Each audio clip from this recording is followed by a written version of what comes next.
안녕하세요, 섭입니다.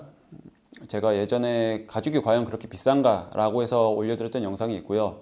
그리고 최근에 재료비 세부 내역에 대해서 확인을 하면 조금 더 좋다라고 올려드렸던 영상이 있습니다. 그럼 과연 제가 올려드렸던 이 가죽 제품들이 재료비가 정말 실제로는 얼마나 나왔는지 한번 공유해 드리려고 해요. 제가 바로바로 계산은 어려워서 미리 체크를 해봤는데, 우선 이 미니 브리프 케이스부터 얘기를 해볼게요. 겉가죽 같은 경우는 평당 한 5,000원 정도. 물론 여기 나오는 숫자 같은 경우는 정말 정확한 이제 100원 단위까지는 하진 않았고요. 계략적인 수준으로 했습니다. 이것 같은 경우는 겉은 평당 5,000원 정도, 그리고 전체 3평 정도를 썼다고 생각을 하시면 될 것 같고요. 이런 크로커 엠보 같은 경우는 로스가 많기 때문에 저는 대충 한 30% 정도를 잡습니다. 그러면 1.3을 곱하면 19,500원. 안쪽도 가죽을 썼는데 안쪽도 대충 한 5,000원 정도의 2평, 그리고 1.2, 한 20% 정도의 마진을 포함해서 12,000원, 장식류 이런 것들 전부 다 포함해서 만원, 그리고 보강 5,000원을 잡았습니다. 그러면 총 비용이 46,500원이라는 재료비가 지출이 되었는데, 아까 말씀드렸던 이 금액, 면적이나 그런 것들은 제가 오히려 부족하게 하지 않고 더 많이 잡았어요. 네, 평당가는 똑같이 했지만 면적이나 마진이나 그런 것들 금액은 더 많이 잡았어요.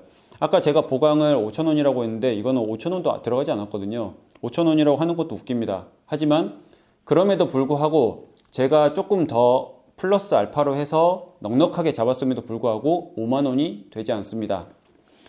그리고 이 미니토트, 이것 같은 경우는 평당 한 5,000원, 그리고 안쪽 같은 경우는 이 겉이 평당 한 6,000원 정도, 안쪽이 평당 5,000원 정도, 면적이나 이런 것들을 다 계산해 보니까 31,400원 정도의 재료비가 들었고요. 그리고 이 카메라백, 이 보라색 카메라백 같은 경우는 장식이나 뭐나 지퍼까지 전부 다 포함해서 25,500원 정도의 재료비가 실제로 이 안에 지출이 되었습니다. 그리고 제가 129 시리즈로 이 지갑과 관련된 것도 올려드렸죠. 이런 베지터블 가죽 같은 경우는 조금 더 비싼 축이었었는데 평당 단가가 비싸긴 하지만 면적이 얼마 되지 않기 때문에 계산을 해보니까 13,800원 정도의 재료비가 지출이 되었습니다. 그리고 제가 이 버전도 올려드렸는데, 이 크롬 가죽 버전, 폴리에스터 천을 써서 만드는 버전 같은 경우도 14,000원 정도의 재료비가 지출이 되었습니다. 그리고 마지막으로 이 129 시리즈로 올려드렸던 시계 스트랩, 이것 같은 경우는 버클이 제일 비싸요. 버클을 대충 5,000원이라고 치면 이 가죽 같은 경우는 대충 한 0.1평이라고 계산을 해보면 6,800원의 재료비가 지출이 되었습니다. 그런데 이런 얘기를 하실 수도 있을 것 같아요. 너무 싼 가죽을 쓴 거 아니냐 라고 얘기를 하실 수도 있어서, 제가 이 각각의 가죽 제품들을 평당 2만원의 단가를 가진 가죽을 썼다고 가정을 했을 때를 계산을 해봤습니다. 평당 2만원 정도 되는 가죽은 정말 비싼 축이에요. 여기서 평은 30cm에 30cm, 영어로는 이제 피트 스퀘어라고 할 수 있는데, 물론 조금 면적의 차이가 있긴 하지만 계략적으로 그렇게 보시면 됩니다. 30cm에 30cm를 한 평이라고 해서 평단가라고 하는데, 그 평단가가 2만원 정도 되면 정말 비싼 가죽이라고 생각을 하시면 될 것 같고요. 평당 2만원 정도 되는 비싼 가죽으로 겉, 안을 전부 다 했을 때 이것 같은 경우는 14만 1,000원, 이 토트 같은 경우는 10만 1,000원, 그리고 이 카메라백 같은 경우는 6만 9,000원, 그리고 이 지갑류 같은 경우는 24,000원, 22,200원, 그리고 시계 스트랩은 여전히 만원을 넘지 않는 9,800원이 되었습니다. 네, 제가 이 재료비를 이렇게 싹 정리를 해서 말씀을 드렸는데, 어떤 누군가는 비싸다라고 생각을 할 수도 있겠지만, 어떤 누군가한테는 생각보다 그리 비싸지 않네? 라고 생각을 할 수도 있을 것 같습니다. 그리고 제가 말씀드렸던 이 전체 금액 말고도 생각해 봐야 될 만한 포인트가 몇 가지 있습니다. 우선 첫 번째로, 제가 아까 말씀드렸던 이 평단가 전체 재료비 비용 같은 경우는 소매 가격이라는 겁니다. 저도 대량으로 구매하는 게 아니고 한 장, 두 장 이런 식으로 사기 때문에 소매 가격, 여러분이 사시는 금액과 같은 금액으로 구매를 하고 있고요. 그렇게 구매를 해서 계산을 해서 나온 겁니다.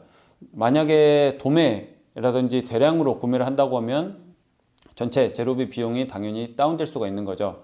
그리고 두 번째로 생각을 해봐야 되는 거는 이 가죽 가격만 들어가는 게 아니라는 겁니다. 아까 말씀드렸듯이 제가 계산할 때는 가죽을 재단하고 나서 그 외에 조금 더 크게 재단을 하거나 로스 부분이 발생을 하니 그런 부분을 포함을 시켰습니다. 하지만 그 외에 어떤 경우는 이제 부가세가 조금 더 포함이 되는 경우도 있고요. 아니면 PR 비용, 그리고 배송비 이런 부분들이 있기 때문에 그런 부분은 체크를 해 보셔야 됩니다. 그리고 세 번째, 실제로 저희가 쓰는 거는 이 면적만 구매를 하는 게 아니죠. 그렇게만 할 수가 없습니다. 보통 구매를 하면 내가 이것을 한다고 하면 이 면적만 살 수 있는 게 아니라 가죽 한 장, 물론 이제 조금 더 괜찮은 경우는 가죽 반장을 살 수 있지만 어찌됐든 조금 더 큰 면적을 사야 되기 때문에 그만큼 이제 추가적인 지출이 필요할 수밖에 없습니다. 왜냐하면 내가 원하는 면적만 구매를 할 수가 없거든요.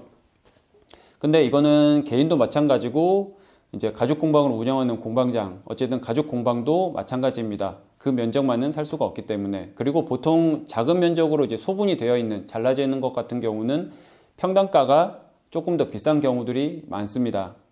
그리고 마지막으로 한 번 더 생각을 해볼 만한 포인트가 뭐냐면 이제 이런 겁니다. 네.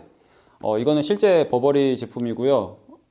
제가 이제 리사이클링을 진행을 하려고 이제 받아둔 건데 이것 같은 경우는 가죽이 아니죠. 예, 대표적으로 루이비통의 모노그램 캔버스도 마찬가지고 구찌도 마찬가지고 가죽이 아닌 이제 캔버스 재질로 되어 있거나 이제 이쪽에 이제 코팅 처리되어 있는 그런 캔버스 재질을 쓰는 경우들이 꽤나 많습니다. 뭐 브랜드마다 다 이제 있다고 보시면 되고요. 가죽으로 만든 게 그 정도인데 가죽이 거의 들어가지 않은 이런 것들 같은 경우는 그러면 실제 재료비가 얼마나 될까요? 당연히 이런 것들이 가죽보다 비쌀 리는 없잖아요. 그런데 이것들의 실제 가격 같은 경우는 저희가 상상하는 재료비 이상으로 꽤나 비싸다라는 거죠. 물론 브랜드 가치라는 게 있어서 당연히 비싸지만 그 부분에 대해서도 한 번쯤은 생각할 만한 포인트라고 말씀을 드리고 싶고요. 이 포인트 같은 경우는 내가 가죽 공방을 운영한다든지 내가 제작을 해서 판다든지 그런 부분에 있어서도 한번 고민해 볼 만한 포인트라고 보시면 좋을 것 같습니다. 뭐 어찌되었든 재료비, 즉 이 실제 들어가는 매테리얼 코스트에 대해서 제가 말씀을 한번 드려봤는데요.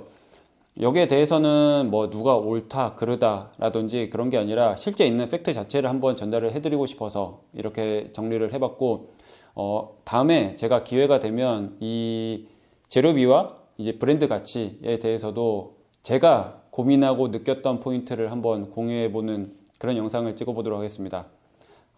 재미있는 가죽 공예 생활 되시고 다음에는 다른 영상으로 찾아오겠습니다. 감사합니다.